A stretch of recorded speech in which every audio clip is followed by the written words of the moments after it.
Bismillahirrahmanirrahim. Ar-rijalu qawwamuna 'ala an-nisa. Sadaqallahul 'azim. Stage पर जलवा अफरोज हजरात मेहमान इज़्ज़त और हजरात हकम और मुअक्कर असातिज़ा इकराम और मेरे अज़ीज़ साथियों,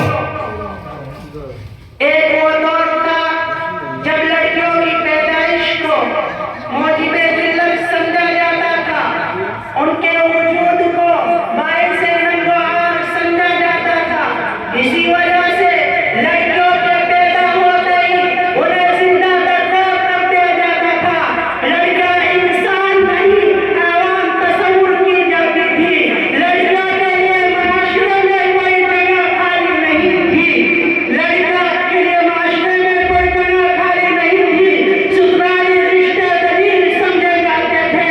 लेकिन एक दौर भी आया कि औरतें और लड़कियां अपने वजूद पर फख्र करने लगी, अपने आप को बुलंद से बुलंद मकाम पर तसव्वुर करने लगी, अपने आप को एक जानिब तरीन से ही नहीं बल्कि मर्दों के लिए एक ज़रूरत व हाजत तसव्वुर करने लगी, अपने आप को सरमाए ज़हमत नहीं बल्कि माए रहमत गिरदार लगी, अपने आप को जिंदा करने करने के काबिल नहीं बल्कि उसने माशरत के लायक समझने लगी। यही वो दौर है जिसे इस्लाम का दौर कहा जाता है, जिसे मोहम्मद अरबी सल्लल्लाहु अलैहि वसल्लम का दौर कहा जाता है। मेरे अजीज साथियों, लेकिन बड़े अफसोस और हसरत का मकाम है कि आज दोबारा ज़माने जाहिलियत की तारीख दोहराई जा रही है। ज़माने जाहिलियत में जब बच्चा जन्म लेती थी तो बाप के चेहरे खुश्क हो जाया करते थे। इसी तरीके से आज भी अगर किसी घर में बच्चा पैदा होती है, प्यारी लड़की जन्म लेती है, तो बाप के ऊपर एक सोच और फिक्र तारी हो जाती है कि अब क्या होगा, उसके जहेज का इंतजाम कैसे होगा। और वो खुद लड़कियां जब पैदा होती है और माशरे में आंखें खोलती है, हालात का जायजा लेती है, माहौल के रंग रूप को देखती है, तो सोचने पर मजबूर हो जाती है कि अगर मैं अपनी ज़मीन खौफ थी तो रब्बे कायनात ने मुझे पैदा क्यों किया। अगर मैं अपने अमीर और अजीज थी तो खुदाई इज़्ज़त शरीफ ने मुझे वजूद को बख्शा।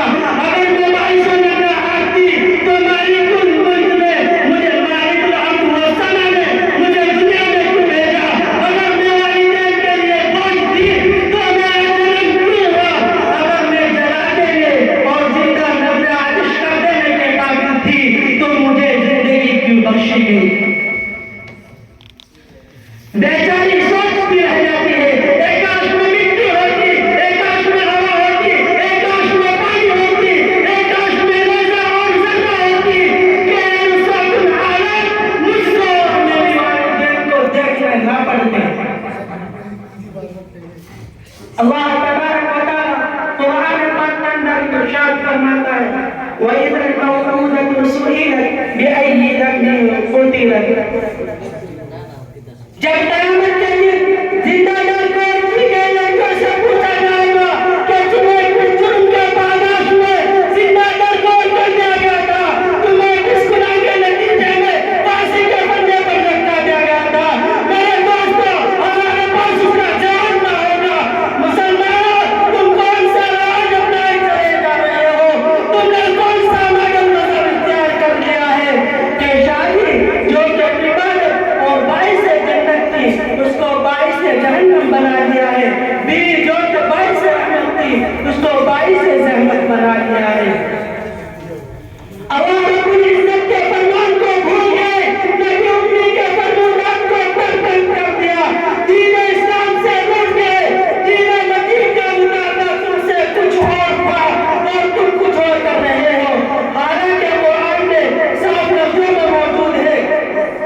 बल्कि